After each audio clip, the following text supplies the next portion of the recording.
Look at this. Holloway just told him, stand right here. Oh, big connection late.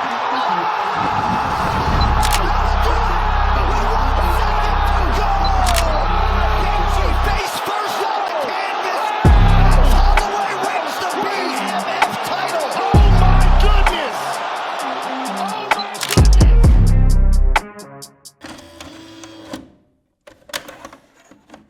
With that win over Justin, Max has kind of like added some serious value to that belt, more so maybe than it ever has had.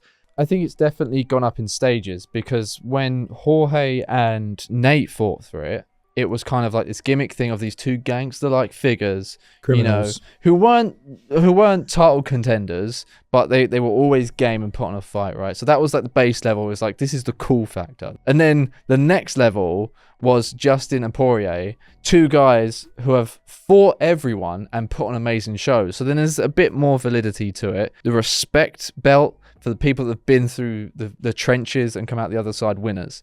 And now it's transcending weight classes. And Max Holloway comes up and then getting a spectacular knockout, and it adds so much value to the BMF title because Holloway come up 10 pounds, showed he was the better fighter, and now has every option to him available. Yeah, like I was not sold on BMF 2.0 whatsoever, because it just felt like, oh, we need a main event for the, what is it, after International Fight Week. I believe it was the event after that. We need to throw a title in there.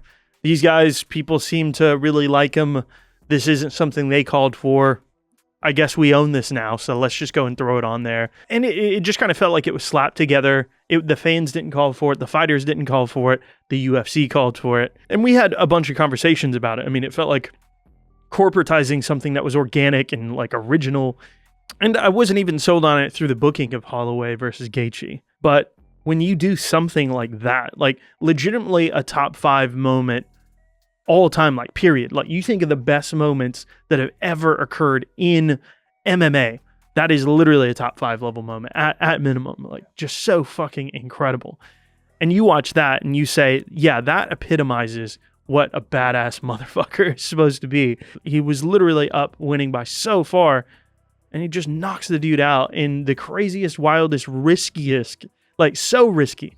And he gets the knockout. So fucking incredible. One of the questions I had as well, like, what does this do for Max Holloway? What kind of doors now does this open up for him? Because he's stapled himself in both divisions. Obviously, he's entered the rankings in lightweight as what, number 8, number 9? Drastically Number low, 9. I feel, Number as 9. well. Well, I think for me, more than anything, the takeaway, apart from everything we've talked about, is just I don't remember anyone really ever going from a position of not obscurity, but a position of losing to the champion as many times as he did, to now having just the world at his feet. Like, it's really hard to look through the sports history and think of a guy who took one fight and suddenly could get title shots in 2 weight classes and has this whole BMF thing going on. So I think that's the main takeaway, and he could do whatever he wants. I think realistically it's probably going to be Topuria, because what are the other options for that man at 145 at the moment? Unfortunately, right at that show, Dana also announced Islam versus Poirier. Yeah. So that kind of takes that next bout out from Max's hand. On that note, though, like, I think 155 is extra fucked right now because what just also got announced, Conor versus Chandler. Yeah. Yes. And I think 155 is going to be at least a year or year and a half before he'll get a chance for that, because we know Islam, if he does fight, it won't be until the end of the year, latest or earliest, October-ish, because they're looking to go back to Abu Dhabi again. It's going to be around then, and if it looks anything like last year did, we're right back where we are right now, where we're waiting, because he didn't want to fight in February. That was a big thing Max Holloway talked about. He was like, you're criticizing the BMF title fight when you could have accepted a fight in February and you could have fought Justin. You've got Sarukian now waiting as well, which would be the end of the year. So yeah, it makes all the sense in the world for Max to just go, hey, you know, this is my opportunity now to sweep back in and fight for a title again against a champion that isn't called Volkanovski. Yeah. Well, it's also, actually, it's just made me think as well, you mentioned in Sarukian, because it's interesting, because there was a thing come up, I think, from Sarukian himself, said he declined the Islam fight. Apparently he was offered it backstage. I think I remember seeing this, and he said no, because he wants the adequate time to prepare, right? I'm guessing. But then they went straight to Poirier. So maybe the UFC has designs to keep Max at featherweight, even though he's just beat number 3 in the world. It seems kind of strange that they would, like you said, keep Max at featherweight but give him a lightweight ranking. That doesn't really seem... Unless, But of a course... low lightweight ranking. Right, but then it's like, why give him a lightweight ranking at all if you're going to force Because him to stay at you beat featherweight? the number 3 guy. Sure, so it's just like there probably are options for him at lightweight. Well, is Volk going to come back and immediately fight for Well, in a rematch? that's the kind of grey area we're hovering in. Is I don't know, what do the UFC want to do? Because it seems like Volkanovski, it seems from his perspective, like he's absolutely got a rematch booked. Yeah, and he's still putting these little videos out and stuff. So he's trying to say, I'm still here. I'm still wanting the rematch. But I think we put Volk to the side because he's been so active as a champion. Let him recover. Let Max go in there while we've got some momentum behind him. New BMF, and let him fight Topuria. To me, that feels like the perfect slot because I agree with you. Everybody's a huge Volk fan here. He's outstanding. I think most of us picked him to beat Ilya, but the truth is he got knocked out pretty early. It doesn't have me super stoked for an immediate rematch. I say, at a minimum, do what Stipe did and come back after, you've had some time away. That worked wonders for Stipe in the second DC fight. Going back to some of the conversations we've had in the past, obviously one of those conversations was the lightweight Grand Prix that was happening at UFC 300. And I felt like everyone sort of dismissed Max because we didn't think that he would get past Justin. But not only did he get past Justin as well, we always talk about, it's whoever puts on the best performance and captures that moment. It's pretty safe to say that Max owns 300, isn't he? Yeah. And so he has come out of that event at the top of the pile. You could absolutely argue that Max could easily challenge for a lightweight belt. You could argue that after Justin beat Dustin, he was the guy in line for the belt, and then Max just beat him, so...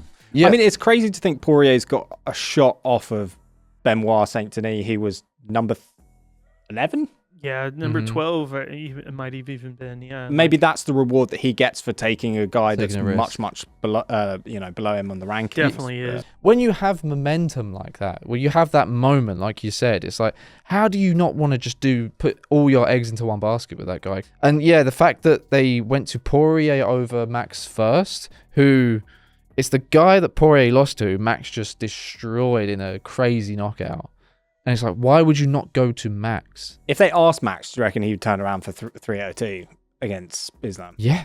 Do you think so? I mean, he is that guy, isn't he? He's the type of dude to say yes to whatever. And I think it's also that ability to say, I'll do whatever the hell you guys want. I'm more focused on the Ilya fight just because that feels like the most obvious, clear lane. Yeah. There's not another fight booked. Just go ahead and book that one. Max has to fight someone and he wants to be as active. And he puts on these performances and he's like, there is no one left in 45 for me to take other than Topuria or Volk again for the 4th time. And so he went, okay, so I'm going to go up a weight class. And then he captured everyone's hearts and minds again with a performance like that.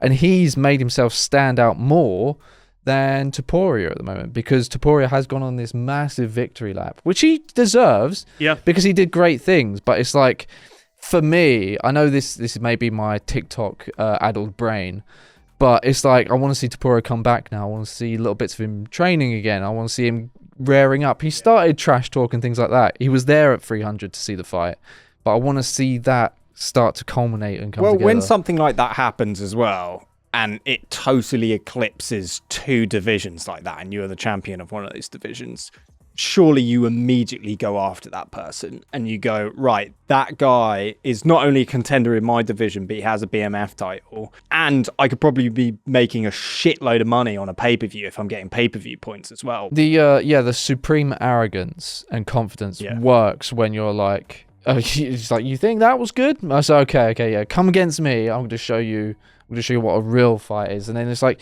you should amp up that not just be like, oh yeah, I'd knock that guy out. That guy's not very good. I wasn't impressed. I'm going to knock him out. But like, come fight me instead. And like, amp it up in that kind of way. He could have done just about anything. He could have stared at the camera, like mugged the camera and looked like a badass. But it was just like, it's like, are you lost? Even like, just like all of us.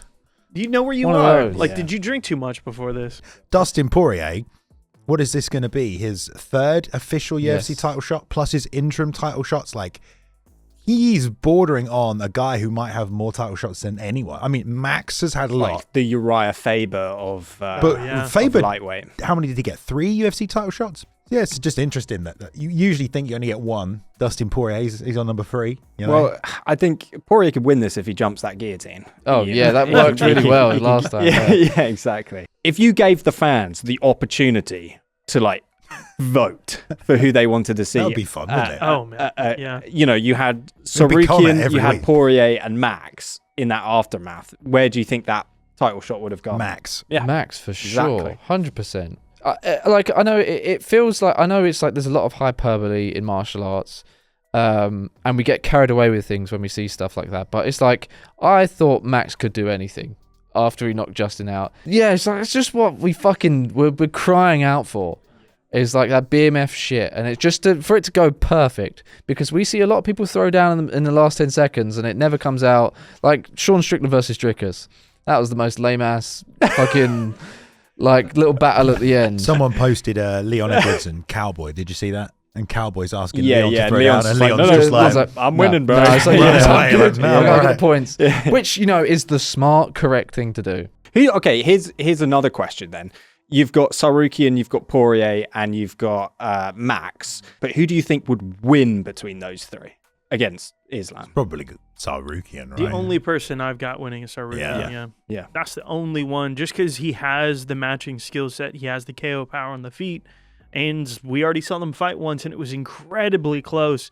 I mean, who have we seen in a close fight with Islam? But also, it's like, you look at 145, I know I'm super fixated on that, but it's like, that's so intriguing. It's the MMA math game where you would think maybe because he beat Volk, therefore he should beat Max. But I think this is a really, really tough fight for Ilya. Like, he has the unbelievable chin that no one can crack. Ilya is a power puncher, obviously, but what do you do to the uncrackable chin who can punch faster than you and has better cardio than you?